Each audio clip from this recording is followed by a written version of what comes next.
everybody. I'm gonna react to um full story of Logan Walker and a cliffhanger at the end. So we're gonna react to it and see what it looks like. Over the past couple of weekends, we have been diving into Modern Warfare, looking at the individual characters who are wearing the Ghost masks, and specifically comparing them to Call of Duty Ghosts and the characters in those games, talking about the similarities and how it might And be also possible that subscribe to Infinity Ward is Insta. actually planning a crossover I between the like his Modern Warfare stories. universe and the Call of Duty Ghosts universe. Now, in last weekend's story video, we briefly went over the Call of Duty Ghosts storyline, and I talked about the cliffhanger at the very end of the game, and I mentioned the fact that I was pretty certain I knew what happened in that cliffhanger. And the overwhelming response is you guys wanted to hear what I thought of it. And in fact, I would say I'm probably about 99.9% sure I know what happens after the cliffhanger at the end of Call of Duty Ghosts. But to get to that cliffhanger, we first have to understand the story of the main character of Call of Duty Ghosts, which if you don't know his name, ladies and gentlemen, this is the full story of Logan Walker. Logan Walker has only ever been in one Call of Duty game, Call of Duty Ghost, and it begins with his father, Elias Walker, telling him and his brother, David Walker, the story of the Ghost. A story where 60 Tier 1 operators were sent to a hospital to evacuate it against 500 enemy soldiers. And, well, things don't go so well for them. The 60 were cut down to 15. They wouldn't last another night, and the enemy knew it. Under the cover of darkness, they evacuated the hospital, sending only one of their own to lead the way. The rest returned to the line and took up positions beneath the bodies of their fallen brothers. As they lay in wait, the blood from the dead poured over them. The sand stuck to their skin like a shroud, changing them, anointing them. When the enemy drew near, the remaining 14 rose out of the desert sand.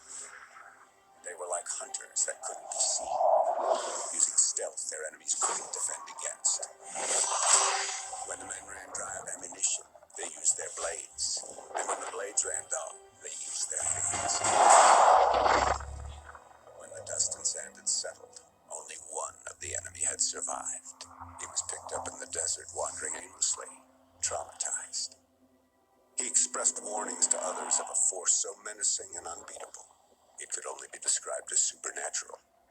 He called them ghosts.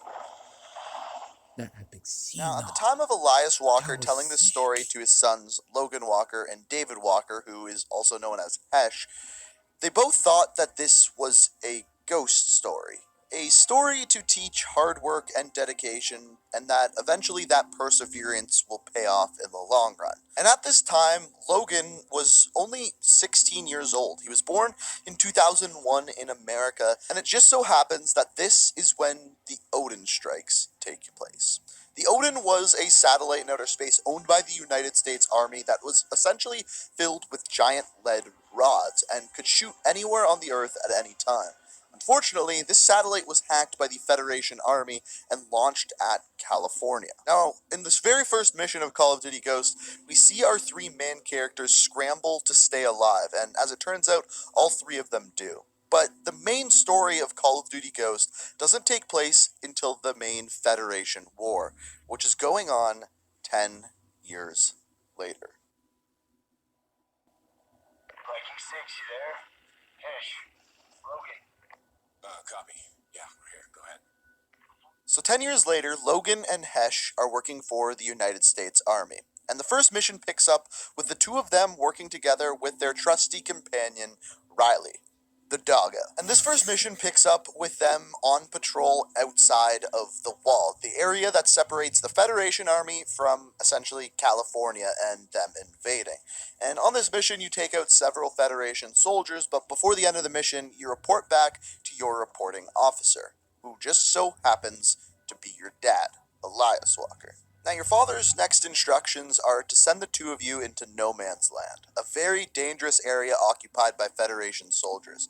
He says that he chooses you because you're the only two that he can actually trust, and sends you in there to gather intel. Now, on this mission outside of the wall, Logan, Hesh, and Riley eventually stumble upon a captured soldier wearing a ghost mask and being interrogated by the head of the Federation Army, Gabriel T.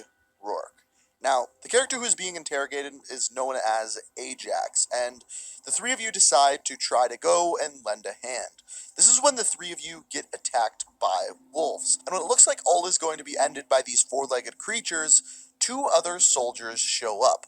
Once again wearing masks, the two, Merrick and Keegan, save the day. And then the five of you are sent into the baseball stadium to rescue Ajax. And after fighting your way through many Federation soldiers, you wind up in one of the baseball team's locker rooms and end up finding Ajax, who is in much less than good shapes, and greets you guys with some disturbing information. Looking for new songs? YouTube Music is your personal guide to the world of music. How is he? It's bad. Son of a bitch. Hang in there, Ajax. Hang in. It was Rourke. He's targeting. Look, the wall. Come on, hang in there, Ajax. He's gone. Damn it.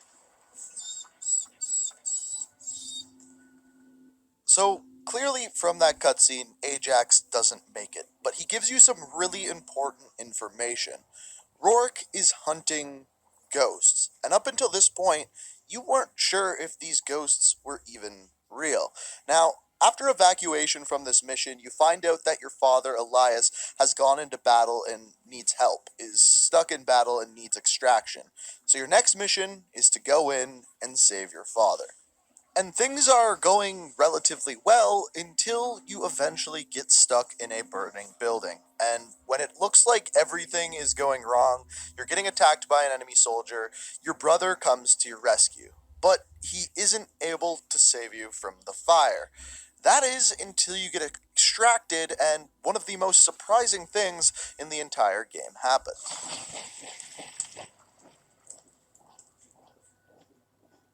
All right, get us out of here. Hey, we're not going anywhere. Calm down, kid. Hi! We just saved your ass. Didn't need your help. The hell you did. Go, all of them. We have to go back. Our dad's down there, and we're not leaving without him. That's real admirable of you. But your father's not there anymore. Dad, this whole time you were one of them. You try the ghost. That's your commanding officer. You boys have no idea how hard this was for me. But once I make a choice, there's no turning back. You and your brother still have a lot to learn, but you passed all your tests. Welcome to the ghosts. We're ready.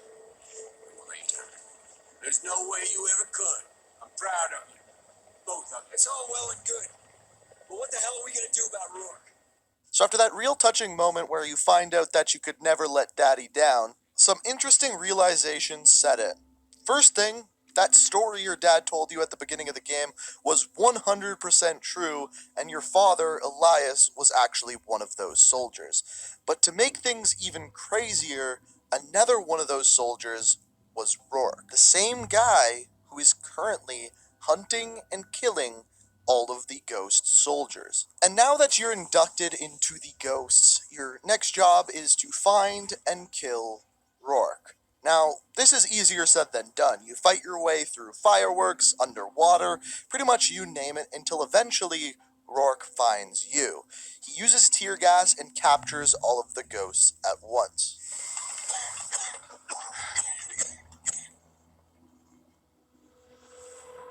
This is a sad moment for our lives, man. When I first reacted to that, it was so sad. You're awake. Good. Nice to have the family back together, isn't it? We're just missing our quiet friend. Where's Keegan? You know I'm not telling you a damn thing. No? Let's see if I can change your mind. Son of a bitch, I'm gonna kill you! Junior. I ain't even started with you yet. Logan, look at me! Look at me, son! That's right. You look. So this is one of the most intense scenes of any Call of Duty game. You're being interrogated by Rourke, and specifically Rourke wants to know the location of Keegan, but your father, being the good soldier and friend that he is, will not tell him. But here's what you have to understand.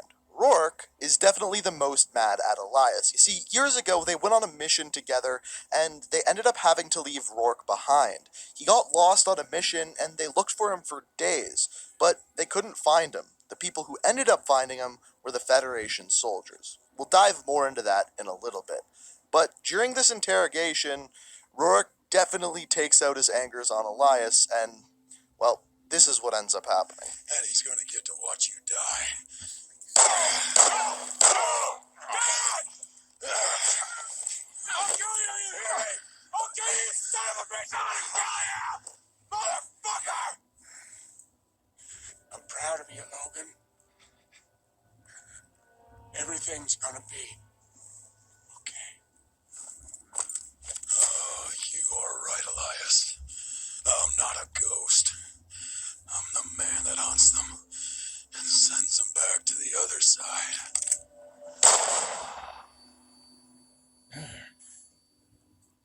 So after your father tells you he's proud of you, Rourke kills him in cold blood, right in front of you. And in my opinion, this is one of the saddest scenes of any Call of Duty game.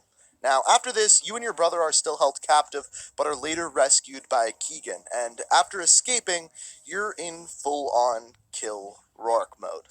So eventually, you and your brother track down Rourke onto a train or a monorail, and you track him down and you're fighting him on there, and you realize he is going to escape on this train.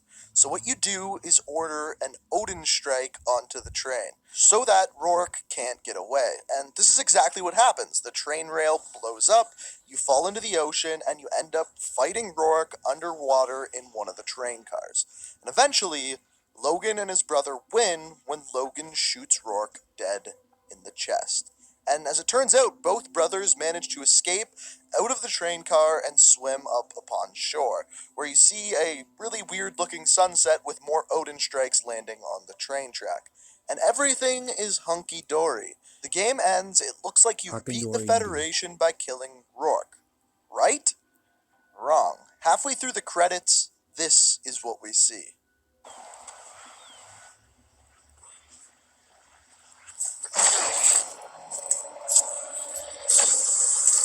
He breaks your arm and then he punches you in the face. I wish there were like 2 endings.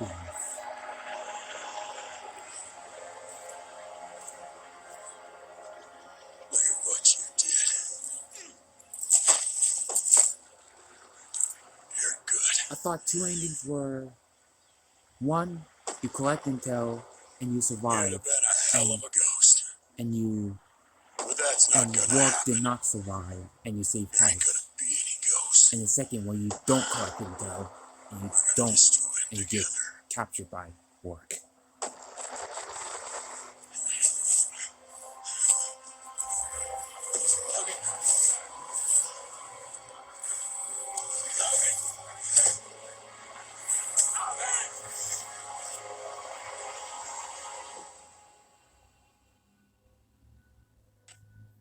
And that is it, the biggest cliffhanger ever in Call of Duty history. But there is a little bit more. After the credits play, this is what we see.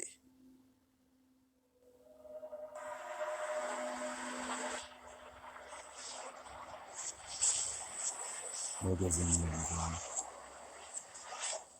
Logan's in the Amazon. And believe it or not, that is enough to tell us exactly what happened to Logan Walker after Call of Duty Logan is in Ghosts. the But hole first, in you the have to Amazon. understand what happened to Rourke to change him from a ghost to a ghost killer. You see, after he was lost in that mission, he was taken captive by Federation soldiers. And in one of the cutscenes in Ghost, they explain to us what the Federation soldiers did to him. There are ancient tribes deep in the Amazon who have perfected the art of torture over hundreds of years. The Federation embraced this heritage, enhancing it with more sophisticated methods. They kept Rourke in a hole for months, feeding him food mixed with the poisons of exotic plants. As they broke down his body, they went to work on his mind. When his mind broke, they went to work on his soul. They rebuilt what was left, twisting him to their purposes. The process was excruciating and exacting. Rourke was their ghost now, the perfect weapon to use against us. They kept Rourke in a hole in the Amazon, giving him poison that changed his mind and eventually turned him against the ghosts. What do we hear Rourke say to Logan right at the end of the campaign? But that's not gonna happen. There ain't gonna be any ghosts. We're gonna destroy them together. We're gonna destroy them together. What is Rourke doing? He has taken Logan, put him in a pit in the Amazon, fed him poison, and is slowly changing his mind to fight against the ghost. Call of Duty Ghost 2 was supposed to be a story of how Logan has switched sides and is hunting the ghost, and I would guess eventually switches back to the good side to fight Rourke, but as of right now, we'll never know because there hasn't been and may never be another Call of Duty Ghosts. But just as of right now, the story sits with Logan being switched to the dark side. And that, ladies and gentlemen, is the full story of Logan Walker. So, ladies and gentlemen, I hope you enjoyed the video. I just wanted to take a quick moment to thank you guys. Literally today, we hit 600,000 subscribers on the channel, and it's just really humbling. I just wanted to thank you guys for being around the channel. So that's it. Logan Walker. As soon as I saw that cliffhanger, I never saw him in the Amazon. I was waiting for it to load, and I saw it, and my body was very shocked. I could still move, but they work actually captured him and put him in a hole. Gosh, man, I hate those, man. Anyways, guys, be sure to subscribe to Ink Slayer and help him achieve more subscribers and give him credit. And be sure you guys to like and subscribe to my channel. And I hope you enjoy this video. If you want to see more of these, I'll read the comments down below. Other than that, I'll see you guys in the next video.